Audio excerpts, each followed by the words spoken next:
Hey everybody, welcome to Insider Movies October Season 3. It's so good to have you back. For those of you guys who don't know what October Season 3 is, or our Halloween series of movies, what it is we do Insider Movies around here, or we used to. I haven't been able to do them for a really long time.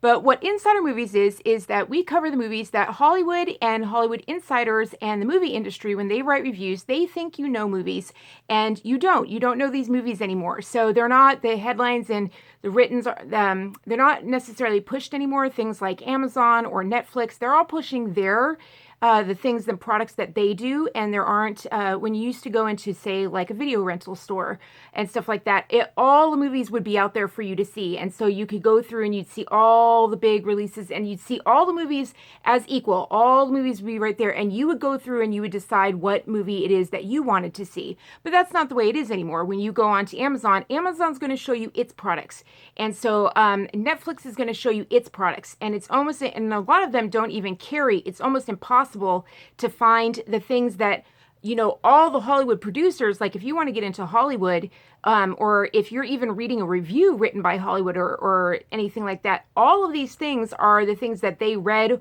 or the people who are making movies are going to expect you to know. And they all of the entire movie and media complex thinks that you know these movies, but they don't realize that, no, they're not really pushed anymore. You're not told that these are the movies they're expecting you to know. And I'm like, oh gosh, and so when we're watching movies, like when I have people, especially I started Insider Movies because, I had people from overseas coming to America, and they were working in America's movie industry, and their directors expected them to know movies. Like they'd talk about movies on set, and they'd be like, "Oh, you know this movie, right? Or you know this TV show, right, Anna?" And they'd be like, "Right, ha ha ha." And no, they didn't know anything about it because they were from outside of America. And then it turned out that that was happening with our younger. The things that was happening to international stars were actually happening to my younger generations. Like kids that were anywhere, like if they were anywhere under the age of 25, there is this huge cutoff. They didn't know the movies either, as if they were from outside of America. And so I realized that I needed to start doing Insider Movies for my fans, because I was like, these movies are great. And that's the feedback that I got. Every time I share an Insider movie, they're like, why don't they make movies like this anymore? And there's a reason for that. But the bottom line is that you're expected to know these movies, and these are the Halloween movies that you're expected to know. And some of these movies you're going to be like, why haven't we covered before? And I'll go through that. So this week we're going to do, this is season 3, and so we're going to do 3 movies, and as always we're going to do one family and one suspense, and then one scary slash suspense, and then one horror. And that's part of the reason some of these movies don't get covered, is because we're trying to do 3 categories for people, because we're trying to get all across. And this time when we do our family one, it's going to be one that was made recently, because they really haven't been making ones for kids. And I talked about that last year. The family ones that they've made, the Halloween ones they've been making for kids, have really been much more traumatizing. And that's part of the reason that I haven't been doing Insider Movies as much. It's been harder to watch the movies now that I've been doing much more research into culture, and then the influences in sustainable development, and the money that's going, as more we get international influence, that's more trying to move up the German industrial complex that did like the Holocaust, as they've been trying to move that up, take American industries and move that down, that support the Bill of Rights and created equal, and take that down and move these German industrial and oil industries up that pushed Nazism and slavery, and they've been tilting that scale. So the movies have been pushing that message more and more, and you'll notice that these movies push a class system more and more, and so they push that on our children. And so these Halloween things, you'll notice that these new movies that they've been putting out are much, much more like what you would see in the Nazi concentration camps, what they did to these kids in like the Bayer and stuff like that, the medical tests and things like that, these psychological things. And so they're more damaging than they are entertaining or anything like that, or training you to go entertainment and stuff like that. So it's been hard to find family things. Like, so if you watch these things of Charlie Brown that they used to have in The Great Pumpkin, there's a huge disconnect between that and like stuff that they were making in like 2002. There's suddenly a shift, and that's because of international And there's not necessarily anything wrong with international influence. It's where the money's coming from and what industry it's coming from and what that industry has a history of doing and what their agenda is. And so anyway, so let's go ahead and get on to number one. So we're going to do, number one is going to be a 2018 movie. And this one, again, this year, when it comes to Halloween movies, like my Thanksgiving movies, I always do my movies, like the movies I'm most grateful for. The Halloween movies, because I grew up scared of terrified of Halloween movies because of my first interaction with one, with The Omen as a young child and raised strict Catholic. I was just so turned off to Halloween movies until I was about 14 years old. And then a guy held my hand through Poltergeist, and I actually liked that movie a lot. But still, it was really hard for me to get through Halloween movies until my friends, and they've been helping me through it. And I'm glad for that because it helps a lot with research. I'm really grateful for Halloween movies now because it helps with research. When you have to research this kind of stuff, it's good to know Halloween movies. So, and be aware of them, and this kind of stuff makes you comfortable with the dark. You have to be able to face the boogeyman, right? So, but the 2018 movie is, they help with this list. And the first one they kept saying, they've actually been saying it all year. I've been hearing this movie over and over, and I didn't watch it until last night. But all year they've been like, house with the clock on its walls, house with the clock on its walls, house on the clock of the, and I'm just like, oh my gosh, like, and I've been hearing it all year. Even for 4th of July, they're like, want to watch House on the Clock with its walls? And I'm just like, you gotta be joking. And it wasn't until about the end of this summer that I started really being like, I'm really, really grateful for scary movies. Like, because I don't jump as much when I get into my research. It's really, really helped me a lot. And so last night, when they did jumps with the House on the Clock in the Walls, I was so proud of myself because I didn't jump. I was like, it had a big jump, and I was like, I didn't jump at all. And I was like, wow, I've grown a lot. My startle response has gone way down. I've really, really grown. Plus, I've been watching scary TV series with them throughout the year, so that's been helping. Anyway, so House with the Clock on its Walls is 2018 as Jack Black, Cate Blanchett, and Owen Vaccaro. By the way, Cate Blanchett looks like the house in this movie. The house. So I want her skincare routine. Even at my age, I'm like, oh, I want to look like her. She looks better than, maybe it's CGI, but she looks better than she did in, well, no, I still love the way she looks in Lord of the Rings, but she looks just stunning. Though I think she needs to eat a little bit. I'm like, please eat. But she does look stunning, and her movement, I guess I'm watching movement more. Her movements, like, she outperforms Jack Black in her movements. She's so fast. She's just one of the best actresses I've ever seen. There are some movies that people don't know her for. There's one that she did with that guy that dated Angelina Jolie. And she plays like a cops and robbers movie, and she has red hair in it, and she does some dancing in it, and she's like chopping up food when she's doing this dance scene. It's probably one of my favorite dance scenes I've ever seen. She's glorious in that movie. I wish I could remember the name of it. But she just, there are some movies that you may not know her for, and she's just stunning. I mean, she's one of the best actresses ever. So anyway, Jack Black's in it, and Owen Vaccaro, and I actually had to adjust to this movie because it's set in America. It's set in Michigan. It's set in like New Zebedee, Michigan. I think New Zebedee is like a Mormon thing. The Mormons like moved east. I think New Zebedee is a Mormon thing, a settlement or whatever. But it's all like it was set in America, and it goes back into American history. And I just had to like really adjust to that. I'm so used to international movies and like fighting an international space thing and just having no locations mentioned of any kind, or if it's locations, it's all Europe. It was kind of startling for me to have a new movie be like in America, set in America, and set in an American house. It was just like I had to adjust to that. But I really want you to notice a few things. One, I want you to notice, for those of you who are into vintage or into Hollywood movie sets, it's called The House on the Clock on the Walls. In my head, it's like the Indomitable Wizard wizarding. Like, that's what it is in my head. And it's very much, it actually, oh my gosh, it brought up Nazism. It's also kind of goes with us. That's the evil in it, is the Nazi. I didn't really put that together. I thought it was an excellent movie. I mean, it was an amazing movie. I can see why they liked it. I was actually shocked that they loved it so much because I didn't think it was Like it's a perfect kids film, if that makes sense. It's a perfect Halloween kids film because it deals with evil. It deals with evil, but it doesn't go so far. It is scary. It does have jumps, but it's really, really great for family and kids. Do you remember how I said that there's that one C.S. Lewis quote that I read from Narnia? He wrote it about Narnia. He said, a good children's book can be good at the age of 5 or 50. It should be good for all ages. And A House with a Clock in the Wall really, really did that. It's good for all ages because I really, really enjoyed it. Like, I couldn't stop it. Like, I was getting really, really tired. Like, I'd really had a rough day yesterday, like a really, really bad health day yesterday. But I couldn't stop watching it. Like, I couldn't stop the film. Like, I was like, we have to keep going. You know what I mean? Like, I couldn't stop the film. That's really good. Like, that's been a long time since I've had a film like that I couldn't stop watching.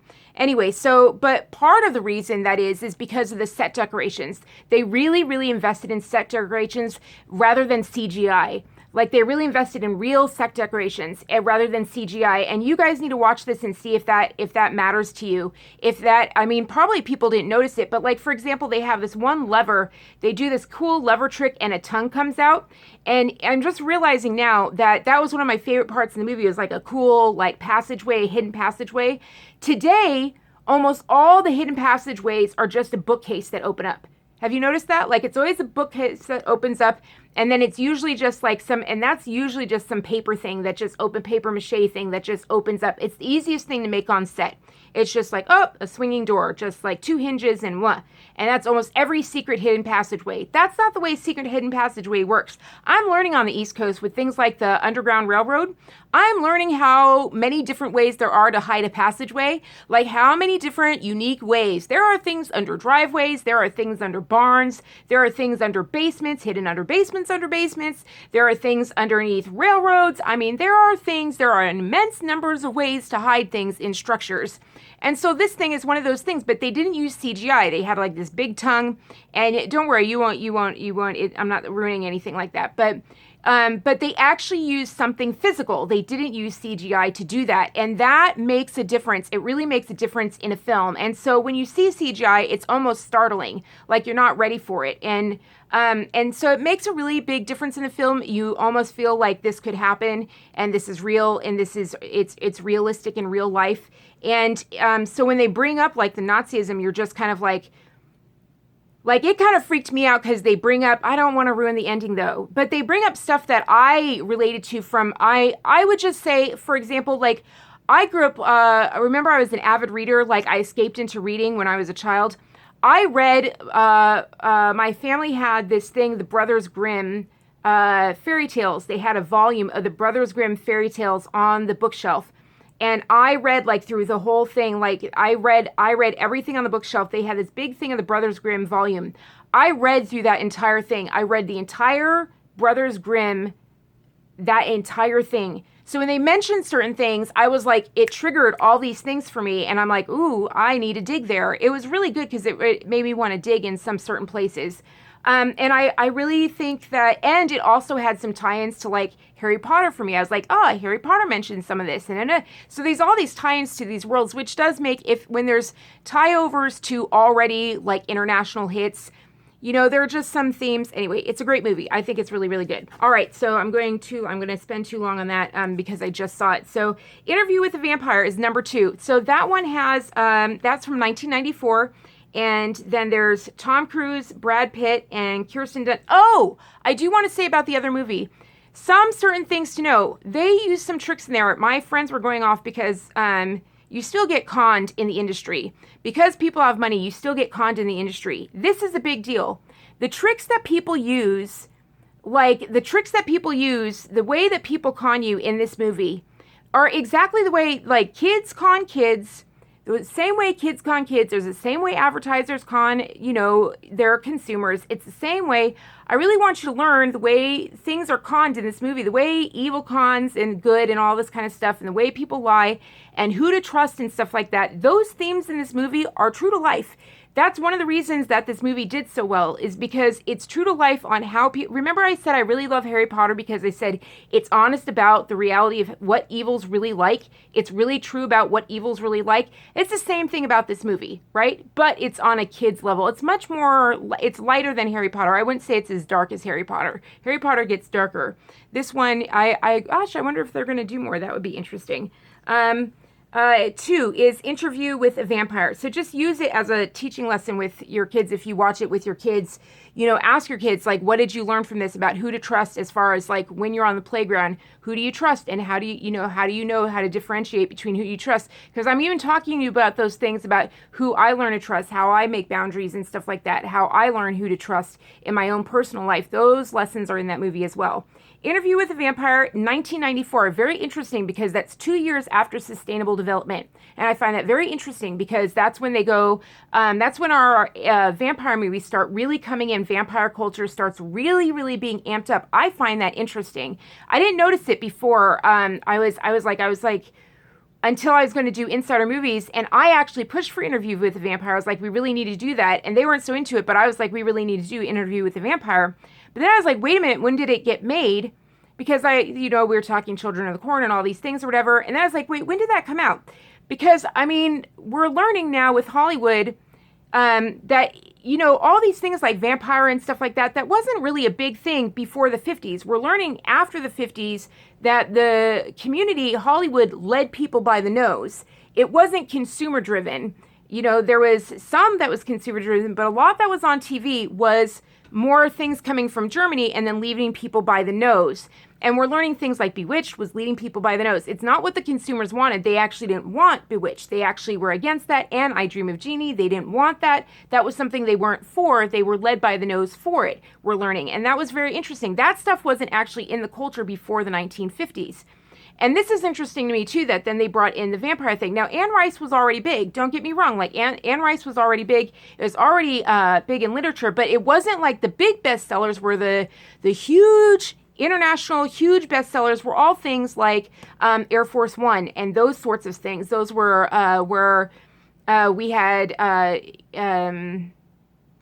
Jack Ryan novels. Those were the big selling novels. Anne Rice was much, much lesser known. They were super, super huge novels. It was either romance novels or the Jack Ryan things that were really, really big. So Anne Rice was kind of like this smaller. She was popular and she had a whole series. But then Interview with a Vampire came in 1994, and I find that interesting. Now, and not only that, but they used two probably of the hottest guys they probably could have used. They used Tom Cruise and they used Brad Pitt.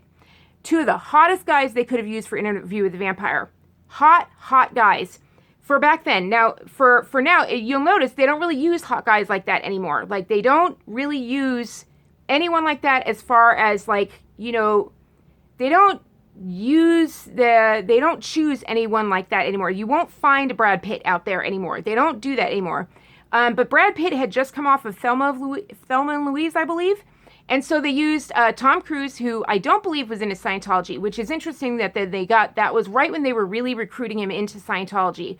And I find it interesting because Scientology is very, very similar to Sustainable Development. They have the exact same patterns as the very identical patterns as the universities. Scientology is almost exactly the same as socialism. I mean, it's exactly the same as all of their, the religions. The religions are all identically the same. It's just, they have like, Sustainable Development has this like religion for each demographic. And it's like, so Scientology is the religion for Hollywood. It's very, very interesting. And so Tom Cruise is this guy that they got in there, is right when they were doing that. He was still married to Nicole Kidman at the time, I think, or just getting in there. He was a huge star. And so it just drove this thing. Now, what I will say is Interview with the Vampire is, I remember the shock of that because I was young enough then. I think I was living in Hollywood then. I remember the drum. It wasn't consumer driven. The society was not pro. If you think about it, the Clintons were running, right? The Clintons ran for office. And how did they run? They ran very, very pro-conservative, very, very, this very big Christian campaign, like anti crime thing or whatever, and like this very, very like, and so this vampire thing came out of nowhere, like this violent vampire thing, and the society wasn't really all for it, but boy, did they romanticize it. They romanticized it big time. They made it very, very sexy, and it really pushed this, it changed, it really, really changed the culture's view of vampires. And that was what people actually said. I remember being on the ground and people being like, wow, it's really changing, because before that, it was vampires were dangerous. Like when you see Count Dracula or whatever. We talked about Dracula before. Vampires are dangerous, stay away from vampires. Interview with the Vampire didn't do that. It started the switch over, and now we're into Twilight. It started the switch over of vampires are dangerous into vampires are great, you want to be with vampires. This is where you start to see the switch. Like it started with the Munsters, and then this is where they start to romanticize them, and now we're full into now you want to date them and romantic novels based on them. So it's very interesting. It's very, very interesting that into this thing of falling in love with violence and something that's bad for you. It's very, very interesting to me. But it's an amazing film. You get to see Thandie Newton actually be her very first role. She's amazing in it. You get to see Kirsten Dunst when she's a little girl. Phenomenal actress. Phenomenal. I love her role. I think Anne Rice, if Anne Rice, if what her novel is actually in there, it captures a girl and how a girl would actually take growing up. It's actually absolutely fantastic. It's a fantastic movie. I think it's very important to see. I think it's because it's so well done. So well done. Very important to see. And it does a great job, because the movie wouldn't have done well if it hadn't said vampires were dangerous. It had to sell vampires as very sexy. It had to get the idea the vampires are not dangerous. They're somewhat sexy and romantic and sexual, and identify Brad Pitt's face and Tom Cruise's star power with vampires and all the wealth. That was the other thing. They really trapped the sets. Again, okay, so for example, like we have A Clock with Its Alls. You have this amazing rich set. Look at the set. Oh my gosh, they used the most amazing vintage pieces on this set. I don't know where they found this house or where they found the set pieces. Incredible credit. Also notice some of the I think they got, I don't know how they did it, but I think they got some sound effects from some really famous movies that I haven't heard in a long time.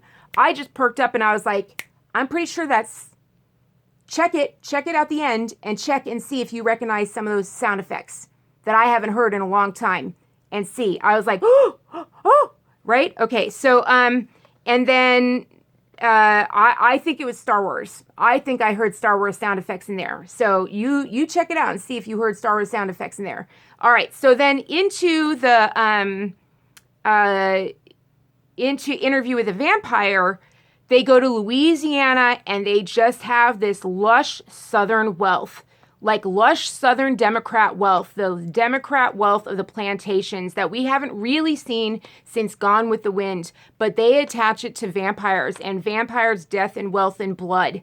It's very, very like and it just sucks it in, and it really changes like the American wealth into this like bloodlust and death, and it's very, very sexy and alluring. And they just do it. I mean, it's just drenched in luxury. This dress drenched in this Southern luxury. It's very, very different and very, very French Louisiana. It's very, very different, and it.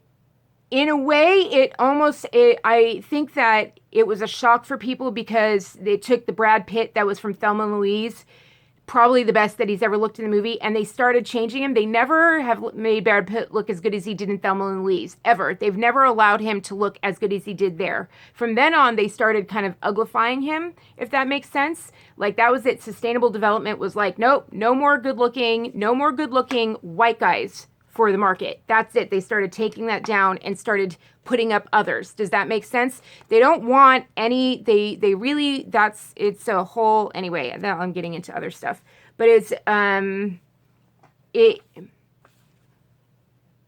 you'll notice that there are all these international rock stars, like, Michael Jackson and Prince and Mel Gibson and all these sexual powerhouses, And then in the 90s, they just start taking them all down, you know? So to the point that I went into my physical therapist's office yesterday, and there was a guy with his shirt off, and I nearly felt knocked back. I literally went like this because I hadn't seen a white guy with his shirt off, a white guy with his shirt off with actual hair on it, like actual real hair. And I hadn't seen that since I must have been this big in a newspaper article or on a TV thing. Maybe Magnum PI when I was like this big. He had chest like Magnum PI. I hadn't seen that. I just hadn't seen it. They have completely shut us off to reality. Like they have not allowed us to see each other or each other's bodies at all and anything, because that is it. You're not allowed to have physical contact or be attracted at all. They do not want families forming. They don't want any sexual attraction forming at all. They want to profit off of it. They want you to buy it from them instead. Very, very interesting. So I was like, oh my gosh, I haven't, like, that's it, you know, like, unless I'm like, my husband, like all my friends, they have to be shaved all the time, right? Like they have to be shaved. And then my husband doesn't, you know, have any natural, you know what I mean? We're both like super white and, you know,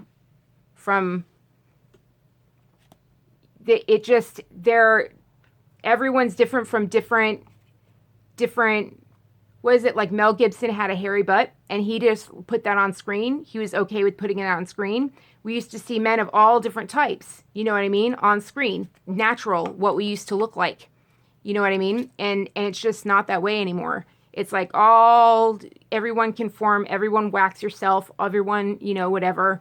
And it just, to the point that it's very, very, it's almost wax statue and unnatural. It's unfortunate. So anyway, but Interview with a Vampire is a stunning movie. It's extremely written well. It's written extremely well. It's acted extremely well. And what it is you feel for them, and you feel, that's the thing, is that you really, really do relate. It makes you very much relate, and it really sets you up for True Blood and everything like that. And so what you have to understand, though, is that if you look back, you will find maybe Lost Boys. Lost Boys was the only vampire movie before that, and before that was Camp. That was like as close as you're going to get to a vampire movie. It was Interview with a Vampire that brought it to adults. It made it not scary. It made it romantic and relate with them and people that you could be in a relationship with. It brought you all into the whole mindset. It made them very, very real, living amongst us, the whole thing. It made it much, much different. It made it a whole different thing rather than Lost Boys, something to be scared of, something, and they only appear out, and then finally it's a horror thing. It brought it out of horror into this whole relatable thing, into like a major mainstream culture thing. And Lost Boys wasn't like a major international hit at all. It was a very side indie thing. It's a much more side thing like Galaxy Quest. Like Lost Boys was a teenage side hit. It wasn't to the mass public. Interview with a Vampire was kind of like Pirates of the Caribbean. It was pushed at that level. It was like get the whole of international society going on vampires. Very, very different. And they used the big people to do it. And it launched Kirsten Dunst and Thandie Newton. It is a sumptuous movie. Absolutely amazing. But it's a big difference from Gone with the Wind, if that makes sense. Like, there's Gone with the Wind and things that are relatable and people can relate to, and then they start making horror for people to relate to from the Civil War classics and things that are history, and instead they start doing histories of vampires, if that makes sense. So totally different, and it goes in this whole track with the sustainable development. You can see where it's all going. So very, very interesting. And so now when you say like, because back then they weren't doing romance novels. Romance novels were not at all vampire romance novels at all. Girls were not like, oh, you know, can I please like have somebody bite me? That was a horrific idea that was introduced in these movies. Like that was not Lost Boys. Notice Lost Boys, everyone screamed at a vampire. Notice the difference in that. Notice the difference. And before that, it was the Munsters. This is what introduced it. And that's a great way to do it, isn't it? With Brad Pitt and Tom Cruise, right? Two big star powers. And you'll see how sexual they make it. They show women like undulating. Like, oh, that was new. Find a movie find a movie before Interview with a Vampire where women are undulating. while being sucked dry of blood. Find a woman before, and that was 1994, 2 years after Sustainable Development, right? So before that, and so it's a very, very interesting thing. Number 3, the horror is Nightmare on Elm Street. So that's the thing. It's not Interview with a Vampire isn't horror. It's like suspense or whatever. So, but it's a good one to know. And then everyone thinks that you know it for sure. It was so big. Number 3 is Nightmare on Elm Street, and that is Wes Craven. So Wes Craven had done it, but we've already done Wes Craven. Wes Craven, we did that in Scream. Like, we already did Wes Craven a while ago. And it's kind of funny that we did Scream before Nightmare on Elm Street when most people know him for Nightmare on Elm Street. Well, no, it depends on what generation you are. One generation, like, would say, oh, he's known for Nightmare on Elm Street. Another generation would be like, what's Nightmare on Elm Street? I guess we know him for Scream. And another generation, knows him for other things. Like, he's great because he does a different thing for every generation. He knows how to adapt to different generations. But he started way back in the early 70s. But Wes Craven, so he did Nightmare on Elm Street, and that's the one that started the Freddy versus Jason and all that. It launched a million movies. Like, a million movies. He really reset the whole thing. And basically, in the 80s, it's, 1984, right? So, and also, he launched Johnny Depp. That's something really important to know that most people don't know. Like, that was, Nightmare on Elm Street is the one with Freddy Krueger with the big, scissor, like big nails or whatever. Ironic that he did Edward Scissorhands after that, which you also need to know. Oh my God. Okay. So there's so many things you need to know. So, Edward Scissorhands. So it's funny that he did that after doing, Freddy Krueger. So, when they say Freddy Krueger, they're referring to Nightmare on Elm Street. That's what they're doing. So Nightmare on Elm Street is just... trust me, it's been debated on, like, if we only did horror movies, it would have been done like season 1. Like, it would have been done season 1. Trust me. It's because we were dividing it up into actual sections that it hasn't been done yet. And we've already done Jason earlier. Trust me, it's been debated. It's just so major. So please don't take that as its importance. It is super, super important. It scared the crap out of kids at the time. Before that, the things that were scary, it's interesting what scared kids. It's interesting what scared kids in what generation. But this truly terrified kids. I mean, kids were actually having true nightmares. The Catholic Church was like really against it. They had a problem with it. They were like, don't let your kids see it and everything like that. Because kids were having nightmares over it. They were reenacting and thinking that they made it so realistic that kids actually thought that Freddy was going to come out and actually get them. I mean, kids all across America. And that's because they did the thing. You'll notice that they were doing what I talked about in Pretty in Pink. If you watch my Insider Movies for Pretty in Pink. Today, when they do TV shows and movies, what they do is they don't do things like this. Like, this is my background. But you know that this is like my pretty stuff that I look at to make me feel better. And I do my pretty thing. This is a rock that I found on the Underground Railroad. So it's special to me. It sticks out. I have no idea where it's from. It doesn't fit on the Underground Railroad. I have no idea where it's from. So I love it. And I love holding on to things like that and keepsakes. So the thing is that you have, don't worry, it's right behind my land. So it's okay. So there's things like but you've seen other parts of my house, right? It doesn't look like the way you see on like Modern Family or just any of the other shows. I keep saying Modern Family. I keep saying Modern Family because Modern Family is the one where they specifically had all the different demographics. They had LGBT, and then they had an older family, and then they had a younger family, and then they had an in-between family with all these different things so that they could have a house for every single demographic, and it's this house, big house, this. And then they had like all the different ways that you were supposed to like actually decorate it. Like, that's why I mention it, is because, like, usually a show is set in just one apartment, or like Mindy Kaling, she's all of her friends in that show all were the same demographic, right? No, Modern Family, like, had all the different types of family and then all the different types of houses and the way they were supposed to be. And that was to sell you, they were all set up in a way to sell you product, and this is the way your house is supposed to look. So everybody feels like they need house cleaners and stuff, and they all feel like they're supposed to have this perfect house, when that ain't realism. Like I have to have people take care, because I can't even, like, I just realized today, like, I have to use, like, a makeup towel, because I'm like, this is where I can reach. I can't reach, boom, that's it. I can't go any further than that. This hurts. That length, you don't see me bending down in my videos for a reason. You see me doing this, and that's my range, because that's as far as I can go, people. Like, you know, you're not going to see me bend down a whole lot, because that ain't possible for me. So when I say I get to do the dishes, I'm thrilled when I get to do the dishes, because I get to do the dishes. You know what I mean? So we are just like, and then, you know, my husband's spending all night long picking up meds, because there's meds to pick up, and then we have a doctor's appointment, then we have a nurse, and then he has another, you know, there's like 50 million things to pay for the bills and do the wood, and it's just like you're just swamped. You know what I mean? Like, that's a whole different side of things. Feeling like your house has to be perfect, like, you know, I clean off the top to make it look like that. My house doesn't look like that during the day. Are you kidding? But they sell you this set. So when you see Nightmare on Elm Street and like Pretty in Pink and all those things, 16 Candles, the whole, and even Lost Boys, all of those, even the Goonies, the whole 80s movies, they did a great job of just showing how kids' rooms were or how family homes were at the time, like what homes actually look like. I mean, granted, most of them were in California. They kind of filmed just the California homes. Some of them did like Midwest and stuff like that. A few of them did the Midwest.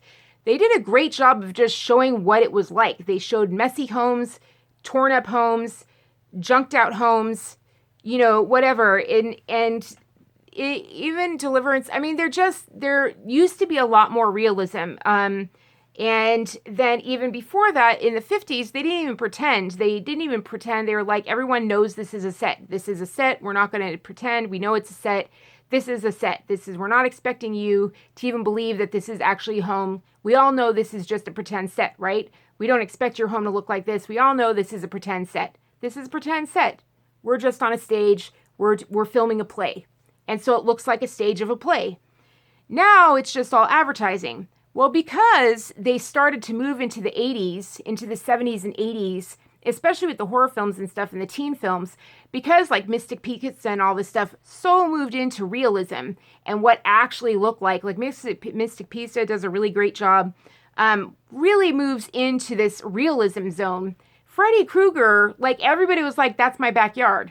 Like, you know, that's my backyard. That could happen to me. That's real. You know, Gremlins, Chucky, the whole 9 yards. And so they thought that was real. I mean, it really was terrifying. And it launches a whole new genre, and it's super, super popular. And it just makes Wes Craven a god. I personally think that Wes Craven is god to me because of doing Scream. If you can do both Freddy Krueger and you can do Scream, to me, that's it. Like, that's it. If you can understand both generations and if you can understand just what is scary and that this new generation doesn't scare as easily, that's not as funny, and they just laugh at scares, and they think funny movies. Like, I remember I had a friend in class once, and it was Halloween or whatever, and my teacher got such a kick out of a friend because she thought scary movies were funny. And my teacher couldn't get over the fact that my friend thought that scary movies were funny. She said, I watch Halloween movies to laugh. Well, that's the way that generation in Scream was. They watched Halloween movies to laugh. They thought it was funny. And that's the thing, is that he understood the different generations. They understood, like, you know, and he was like, let's see if we can get them to actually be scared and move through it. And now we're into like the Purge Zone and all these different things, and Saw. And that's more about desensitization, you know, so that when bad things come, if Nazism comes, are you even going to care? Will it even matter? That's why they have things on YouTube of like how to eat a person 100 ways. They're just desensitizing you so that if it ever comes through in your neighborhood, you're just going to be like, oh, well, I've seen it before. You know what I mean? So it's important to pick what's in your body and know when it's entertainment and know when to watch it, when not to watch it, and separate reality from fiction. And know when it actually happened in real life. And so, Freddy Krueger, that's why I love things like Freddy Krueger, because it's obviously entertainment. It did a great job of entertainment. Same thing with Scream. I love those things that are Scream, and you have to be able to understand being scared and have a startle response and start dealing with your startle response and start getting that, under control and start dealing with it and facing it, just like I had to do. I think it's very, very important. So that is that is episode 1 of season 3. And yeah, thank you for launching Johnny Depp. He's one of our best actors of all time, Wes Craven. Excellent casting choice, whoever picked him. And he's another one who was just unbelievable. Actually, I thought his TV show, what was the TV show? That was what I thought he became more famous for, was that other TV show. He was on a cop show that made him really, really famous. And I always thought it was funny because there was this one scene in it that I watched it because when I got sick, I started watching things. Remember, I started watching things and I was like, I need to watch this cop show that Johnny Depp, because I was trying to get to know his career anyway.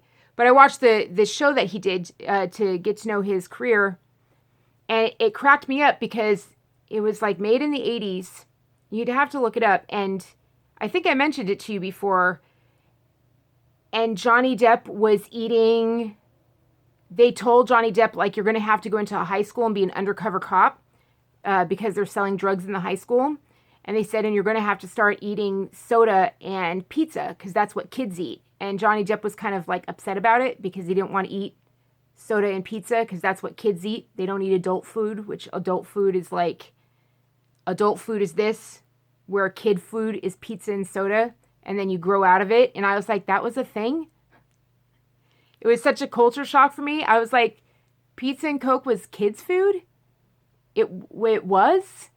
And so, like, I didn't know that that was a kids thing. I'm like, so now we eat kids' food as regular food? Like, that's our daily diet is kids' food.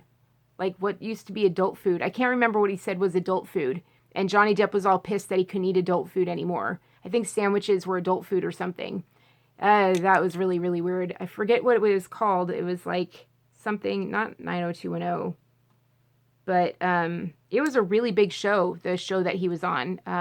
And after that show as well, he was super good looking on it. You can see it. He became a major heartthrob, and like big teen magazines, really big back then. And then they did the same thing with him. They did the same thing, or maybe he did it, he decided it or whatever.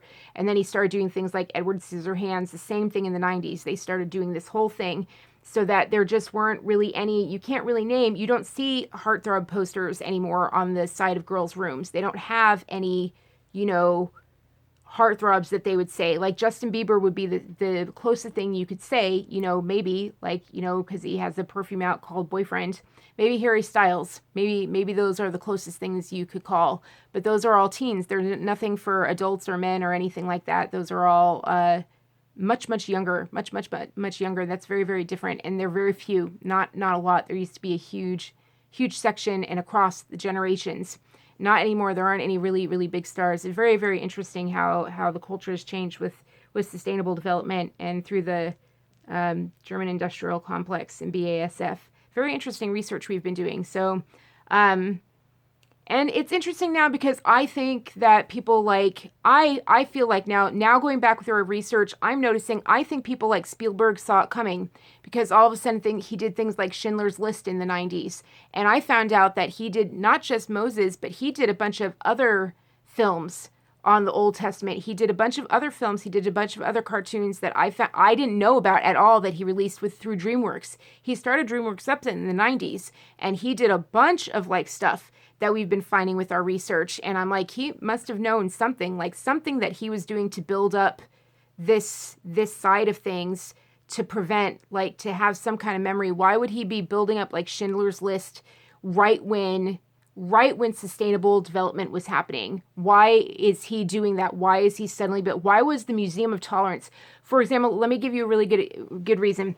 One of the reasons that I knew that this seemed like a Nazi propaganda machine, and I was like, something's wrong, early on, was because, in my research, I had visited the Museum of Tolerance, which was founded in Hollywood. And I think that he was behind it. I remember I saw Meryl Streep there. She's so beautiful in person. Don't even get me started. She's so gorgeous. I went there when it first opened, and Meryl Streep was there. Stunning woman. And I went through there, and I remember, I think I told you about that, how it was set up. And it showed you like how the Nazi propaganda war machine worked. And it had benches, and it showed you that it was coming through the newspapers.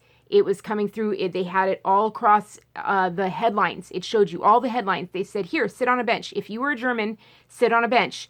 And they said, okay, here it's coming through the loudspeakers. And there it is on posters on the windows. And there it is on all the labels of your food cans. And there it is here, and there it is here, and there it is here. And they're like, how do you escape it? How do you not get away from the propaganda? And I never forgot that experience. They made you live in Germany at that time underneath the propaganda machine. They made you walk through a tunnel of being in Germany on a German street on the propaganda machine in Nazi Germany. And that's not Hitler. I know that now. Like that's all the same thing. The people who own the newspapers then, the wire service, we now know that Reuters and Wolfs and Havas, those were all owned by the Rothschilds. We know all of that now, the Rothschilds who are German. We know that A.G. Farben owned it all, like the German industrial complex. They owned the cars. They owned the warplanes. They owned everything, BMW. You know what I mean? So I'm just saying, like, it's very, very interesting. And how are we supposed to go towards the dark if we can't watch a Halloween or scary movie? You know what I mean? And so I think that Spielberg saw all that coming. He saw all that funding coming, who it was coming from. And so he got us ready. And so it's good to know Schindler's List is reality. And on the other side of things is a scary movie. And we know it's entertaining, but we have to be able to deal with scary movies in the dark and be able to be familiar with it and identify it and see it and be able to laugh at it, yes, but be able to look it in the eye and study it. I think that it's highly, highly important, especially in today's culture, and not be afraid of it. So I'm more grateful than ever for Halloween movies. So more grateful than ever before. So I want to thank my friends, just thank my friends so much for having us do this series and even pushing me on just, I thank you so much. When movies scared me, you just held my hand through it, and it's made me so much stronger as a person, and I'm so grateful for that. Because I was really good at other movies, but I wasn't so good at these movies, and I'm getting way better at them now. So I hope you guys enjoy your Insider Movies experience, and I will give you some links. These are the Insider Movies seasons 1 and 2. I made a playlist of 1 and 2 in a row for you here. You'll see I know a lot less. I've grown a lot as a person since then. I know a whole lot more now. I've grown a lot. So, but there's still a lot of insider dirt for you to know back then in these movies. And then it's also when I was a lot more capable back then in certain ways. And then so you'll have a lot of different things. I don't know. It's kind of weird. And then down here, you'll go ahead and see my Insider Movies, other things that aren't Halloween. So yeah, this is before I had a contract job, so I could actually do like editing and stuff like that. I can't do that anymore. I have this small little contract job, can't do the editing on those films. So, but these are the Insider Movies for you. So movies that aren't Halloween, and I really, really hope that you enjoy. And I try to dress up because it's one time I get to dress up. I have all this glorious stuff, so I'm going to be just trying to dress up and be fabulous for you. Because everyone asks what I'm going to be for Halloween, and I'm like, I can't go out on Halloween, so I don't know. You guys can identify what you want. Am I Cruella de Vil? Is that who I am? Shall we call me Cruella de Vil? That's what I am. I am the United Nations Cruella de Vil. That's what I am today. All right, love you guys so much. Bye. Peace out.